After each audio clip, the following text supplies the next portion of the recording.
Hello बच्चों। आज वंशागति और विभिन्नता के सिद्धांत का तीसरा वीडियो तुम्हारे लिए लेके आ रहा हूँ। बच्चों, मैं छोटी छोटी वीडियो बना रहा हूँ ये सोच के कि तुम लोग भी जो हैं मेरे साथ ही आगे बढ़ें।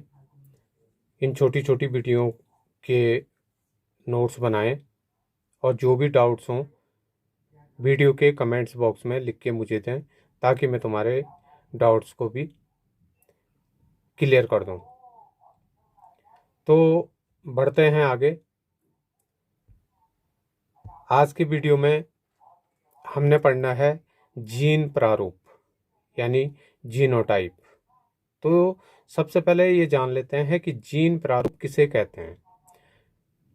जीनी संरचना के अध्ययन को जीनोटाइप कहते हैं। जीनी संरचना मतलब जीन की संरचना के अध्ययन को जीनोटाइप कहते हैं। जैसे बच्चों तुमने देखा होगा कि जीव में जो भी लक्षण आते हैं वो जीन के कारण आते हैं। प्रत्येक लक्षण के जीन होते हैं और प्रत्येक लक्षण के जो है कम से कम 2 जीन अवश्य होते हैं, जिनको क्या कहते हैं, एलील कहते हैं। तो जीन के इन संरचना के अध्ययन को क्या कहते हैं, जीनोटाइप या जीन प्रारूप कहते हैं। जैसे यहाँ पे एग्जाम्पल लिखा है capital T capital T, capital T small T, small T small T.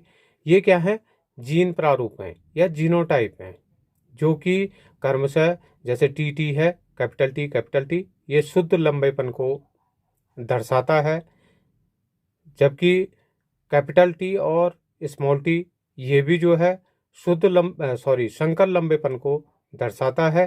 और स्मॉल टी जो है किसको दर्शाता है, बौनेपन को दर्शाता है।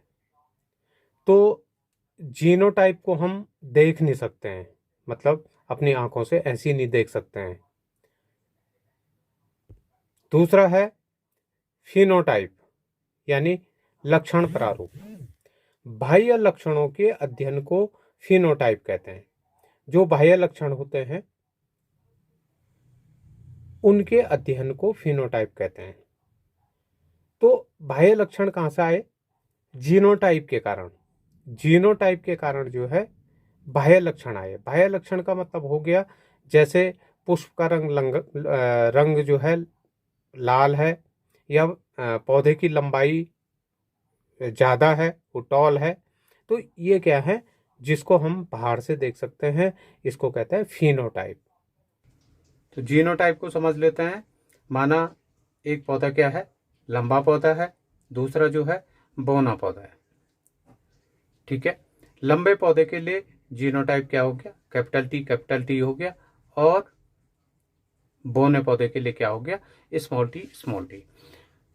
पहली बात तो ये हो गई कि यहाँ पे जो है पौधा लंबा है और उसका जीनोटाइप जो है हमने जोड़े में लिखा है, यानी 2 जीन लिखे हुए हैं, पहला भी कैपिटल टी दूसरा भी कैपिटल टी। बौने पौधे के लिए भी हमने वैसे ही किया है, स्मॉल टी। पहली बात तो यह है कि इनको जोड़े में क्यों रखा गया है। तो इनको जोड़े में इसलिए रखा गया है क्योंकि प्रत्येक लक्षण के जो हैं कम से कम क्या होते हैं, 2 जीन होते हैं।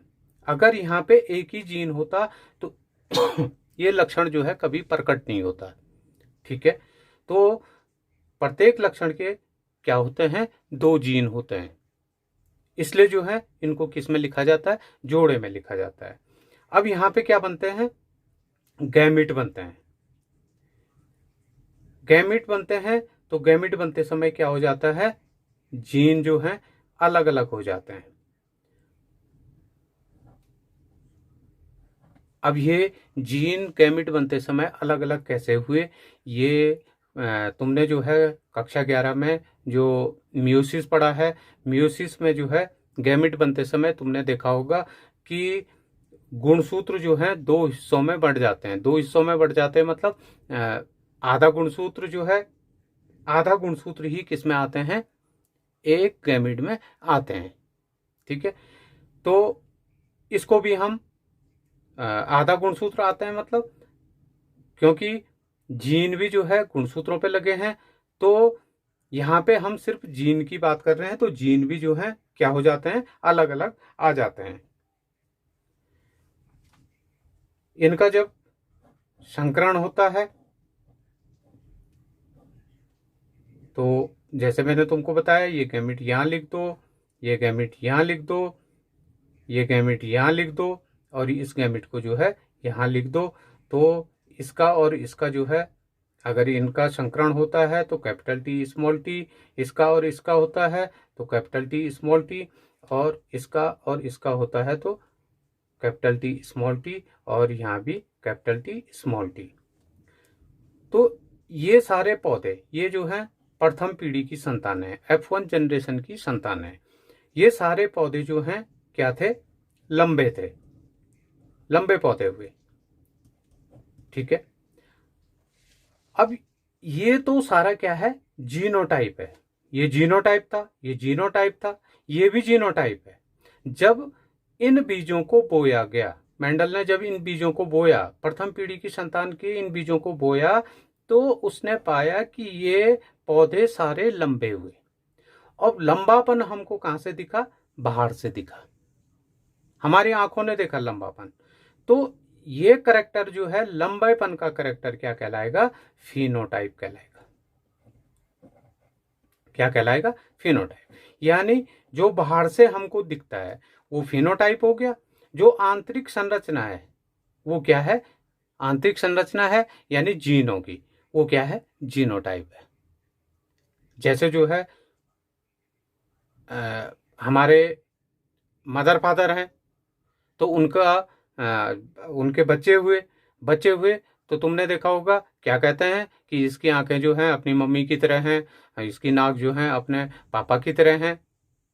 तो इससे क्या मिलता है, इससे क्या सिद्ध हो रहा है, हमको तो बाहर से दिख रहा है ना, हमें तो बाहर से दिख रहा है कि नाक जो है पापा की जैसी है, आंखें जो है किसकी तरह हैं, मम्मी जैसी है। तो जो हमको बाहर से दिख रहा है वो फिनोटाइप हो गया, लेकिन करेक्टर तो दोनों आ रखे हैं।